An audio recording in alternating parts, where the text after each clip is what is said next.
SportsBeat is brought to you by Ken Garth. We hear you. Thanks for watching SportsBeat. JJ and Sam with you for the next half hour. It's day 17 without live sports. Feels like 17 weeks, right? No kidding. That's not going to keep the beat from rolling on. Yeah, let's talk NFL draft. Former NFL quarterback Scott Mitchell joins us on the show and tells us how Jordan Love is going to be a first-round pick. And Thurl Bailey and Craig Bolerjack share their experience on that crazy night in Oklahoma City on March 11th, the night that changed everything in the world of sports. It really did. It hasn't been the same since. We'll start, though, with some Utah Jazz news. We learned on March 11th that Rudy Gobert had tested positive for the coronavirus and Donovan Mitchell the next day. And after that, both players, as we know, entered isolation so they could recover and prevent the spread of that virus. Yeah, the Jazz announced good news on Friday that players and staff have been cleared by the Utah Department of Health after completing periods of isolation and quarantine following exposure to COVID-19, and they no longer pose a risk of infections to others. That's great news. Donovan Mitchell tweeted yesterday after completing his period of isolation, reminding everyone to continue practicing social distancing and that just because you don't have symptoms doesn't mean you aren't infected. Of course, Donovan was asymptomatic the entire time he had the virus. Another Utah Jazz player, Jordan Clarkson, recorded this message. I just want to wish some encouragement to you guys to keep staying strong. This time will pass. Just keep staying in your house, staying, distance from people, and, just enjoy the time that you're having at the house with family or friends. And, we'll be back stronger than ever.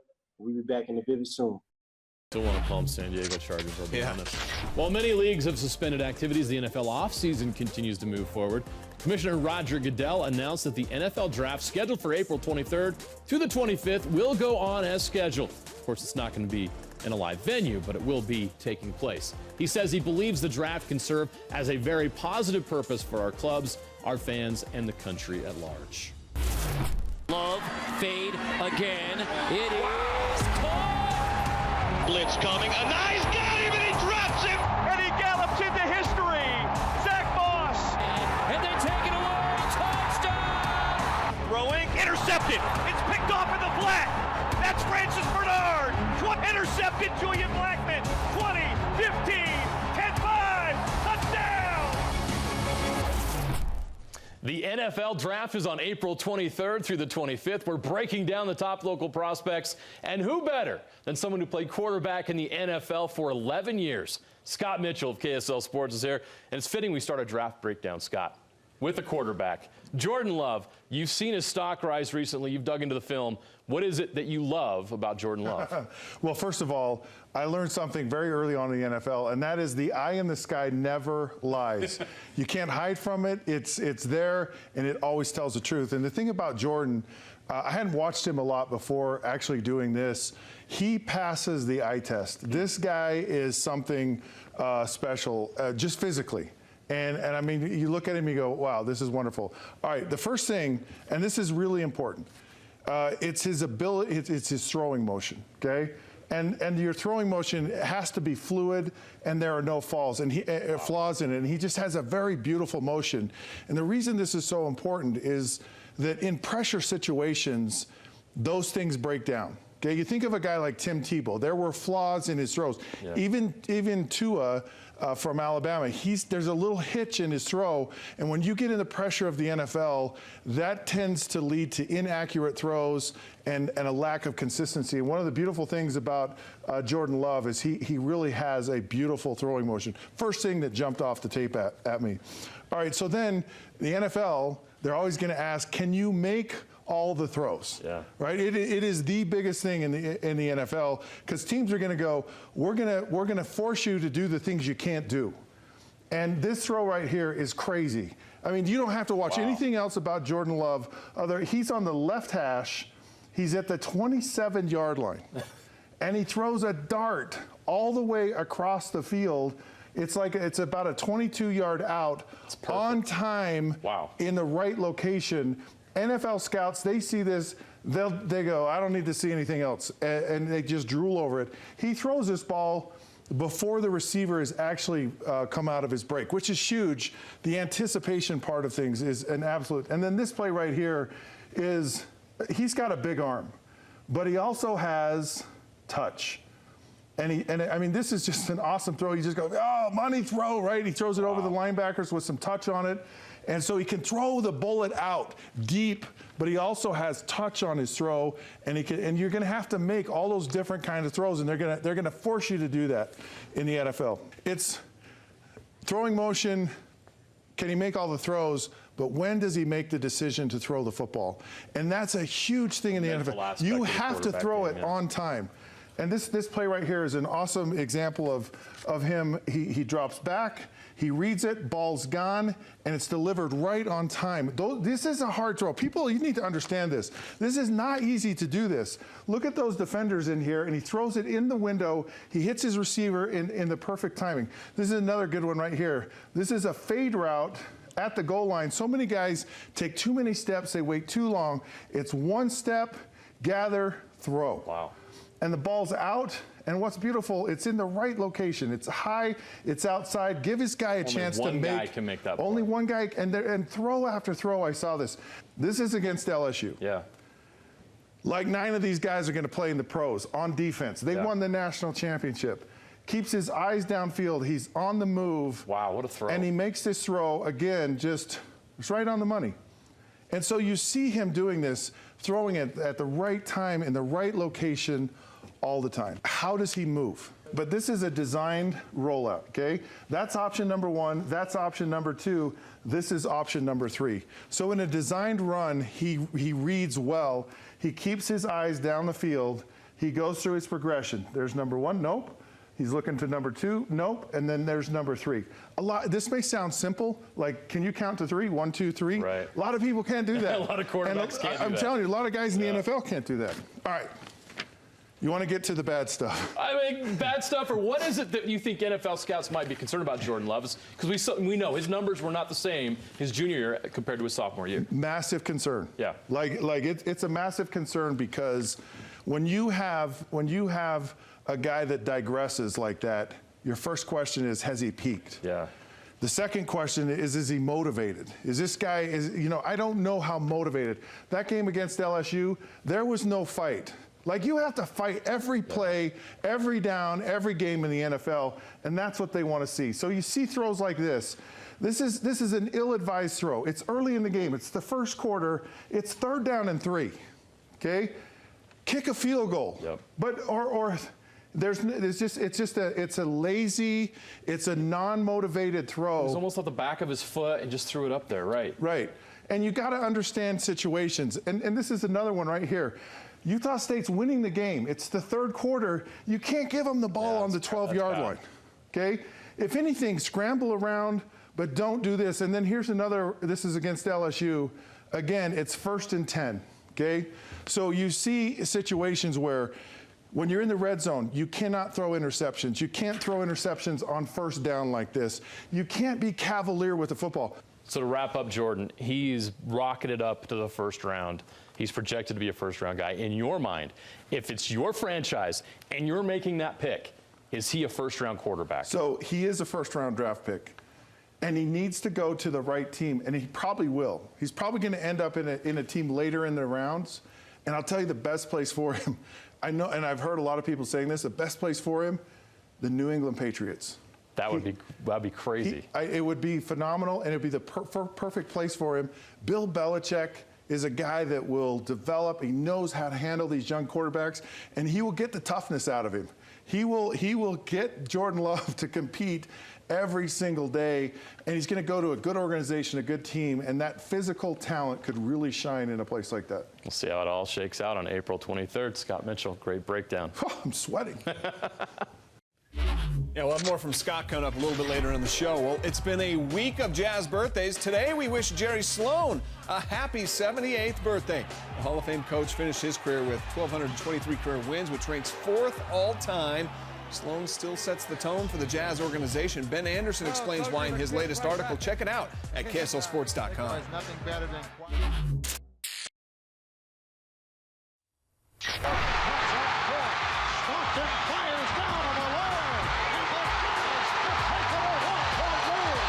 Now, Thursday was John Stockton's 58th birthday. That makes us all feel old. To celebrate, we recognize the top moments of his career in this latest archive. This past in the 1997 NBA Finals is iconic. A huge Game 4 victory that evened the series. Stockton with the ball front court left. He looks to Karl Malone. He's got him low. The mailman jumps it. Shot up. It's in. He did it. He did it. John Stockton to Karl Malone. John Stockton with 11 assists. They're on their feet. A new NBA assist king of the NBA. February 1st, 95, Jazz vs. Nuggets. The pass to Karl Malone made John Stockton the new NBA all-time assist record holder. Assist number 9,222 at the time. Before he was done, he had 15,806 assists, a record that may never be broken. Stockton, open three. Good! John Stockton sends the Utah Jazz to the NBA Finals. No matter how many times you watch this, it still gives you chills. John Stockton shot over Charles Barkley in Game 6 of the 1997 Western Conference Finals, sends the Jazz to the NBA Finals the first time in franchise history. This ball's picked off. It is Terrell Burgess. Utah safety Terrell Burgess' draft stock is rising. Scott Mitchell joins us to show us why he'll be a good fit at the next level. That's coming up. Love, fade again. It is caught. Blitz coming. A nice got him, and he drops him. And he gallops into history. Zach Moss. And they take it away. Touchdown. Throwing, intercepted. It's picked off in the flat. That's Francis Bernard. Intercepted Julian Blackman. 20, 15, 10-5. Touchdown. All right, let's welcome Scott Mitchell back in as we continue to look ahead to the NFL draft. Should be a big weekend for several local players, including several Utes, multiple Utes projected to be selected. One of those guys should be safety Thurl Burgess, the 6th-rated safety going into the draft. He could be a mid-round guy. One thing Burgess is really good at, you like, his versatility at the line, right, Scott? Yeah, so what's great about Terrell Burgess is he's a guy that a lot of NFL people think he can play. Utah recently has drafted some really good safeties into the NFL, Marquise Blair and Marcus Williams, and they played great. And he's kind of in that line. He's more of a strong safety type, but yes, he's a guy that you can put him at the line of scrimmage, and he can make plays in the run game. And I mean, he's at the line of scrimmage right here, and he's tackling a guy on a jet sweep, which is really hard because he doesn't see him initially.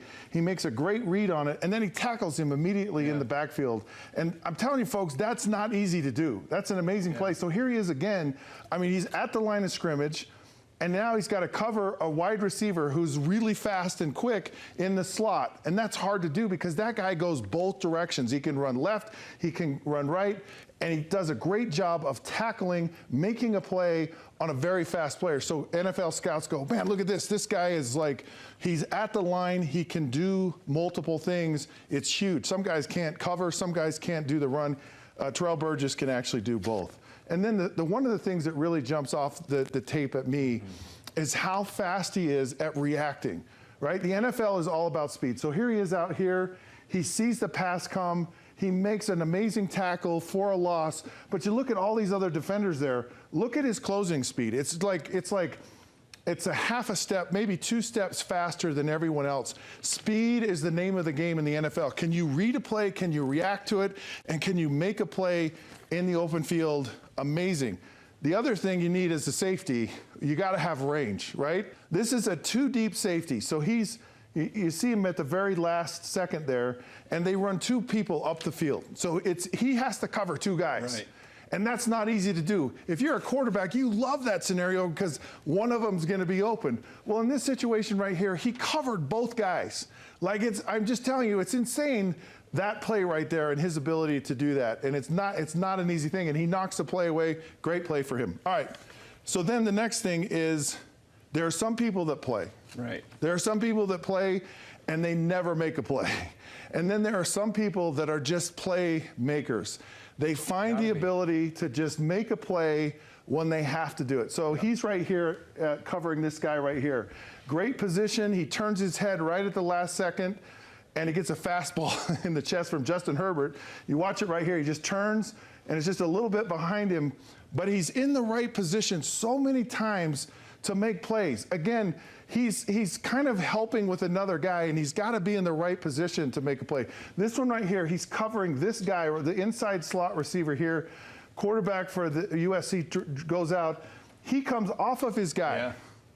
And so he's not even covering the guy where the ball went, but he has enough common sense, horse sense, if you're my grandpa, whatever sense you want to call it, to come off of the guy he's defending. He sees what's happening. He instinctively comes back to the ball, makes an interception. This was a huge play in the game for Utah. All right, the next one is, and this is hard.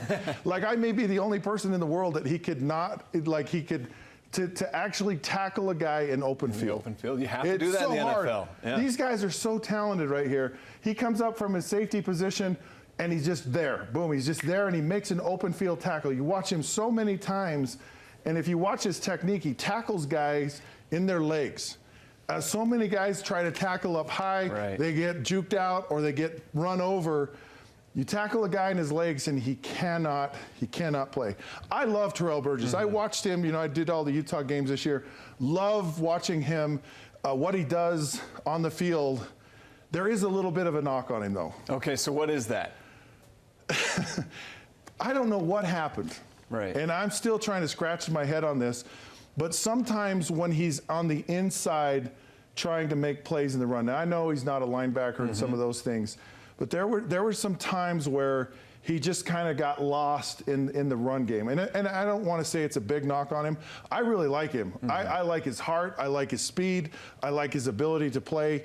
I believe he's another guy that's going to play and do well in the NFL from Utah in this kind of recent history of safeties having success in the NFL. And you were saying with his skill set, this is a guy that could last several years in the NFL as well. Yeah, well, a lot of times these guys are fairly versatile and they can play multiple positions. He could potentially bulk up a little bit, and he may even be at a linebacker position. It's all about speed. It's all about versatility. And he's got that. He does. Thanks, Scott. That's Jordan Love and Thurl Burgess. We'll hear more from you as the draft comes closer. Thanks, guys. Up next, the latest episode of the Thurl Talk podcast with Thurl Bailey. What was that crazy night like in Oklahoma City when the sports world came to a stop? Thurl's joined by Craig Bolerjack as they describe what that night was like. This is Thurl Bailey, and welcome to Thurl Talk. This is really about the journey.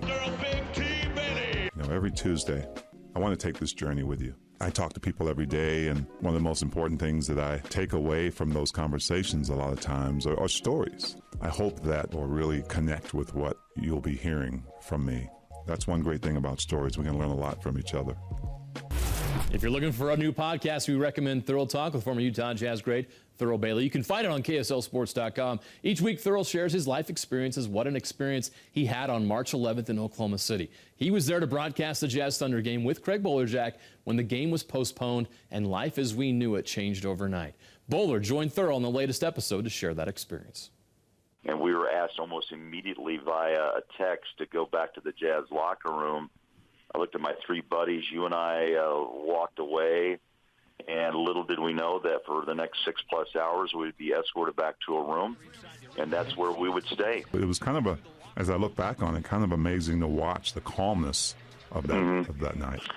I would agree. Quinn came in, and I think you said this, and I'll echo it as well, a very cool, calm approach, trying to keep the 8 of us informed while the team, I think people have to understand, the team was separated from us in the locker room. We were just off to the side, but then Quinn came in and told us the news that Rudy had tested positive, and I think for a good couple of seconds we all stood there just kind of like, wow, this is real. Yes, it was. It was. Let me go back to, you mentioned when Coach Quinn Snyder came into the room, and I've said this before, that I've always had the utmost respect for him. Wasn't sure that respect factor could go any higher until he walked into that room. Because Bowler, you know, he had a team to really attend to. You know, and I think his first priority, obviously, would be himself and his family. But when he walked in that room, I felt like here's a Quinn Snyder that he's making us a part of that team. Yeah, you're right. I felt exactly the same way. He took control of the situation. And, you know, a lot of people shy away, T, as you know, from those type of situations. And those who lead sometimes are the rare breed. And I think as you said, you respected him. before, but you gain even more gratitude on how people treat one another in times of crisis. And he just came in and took control, and I was glad to see it. I texted him later that night. I said, Q, thanks for the cool, calm leadership. And, that's the only words I wanted to say, but I had to say it. I mean, that's how you communicate now through, text and all that. Yeah. But, it was, and I think the group that we were with, I kind of looked around the room, and, some are more fearful than others. Others become quiet. Others got on the phone to talk to family, text to friends. Everybody, I learned a lot that night about the human nature, too. Everyone handles things differently. That's right. And that was another interesting lesson for me, because as you think that we all stand tall and can take an arrow to the chest, in reality, some do and some don't. And I think I had to respect a lot of people who needed their space, who venture to the bathroom or maybe crack the door to get a fresh breath air. Just how you handle it. It was quite an interesting sociological experience, I should say, as well. On this day, 76 years ago, Utah beat Dartmouth 42-40 in overtime to win the national.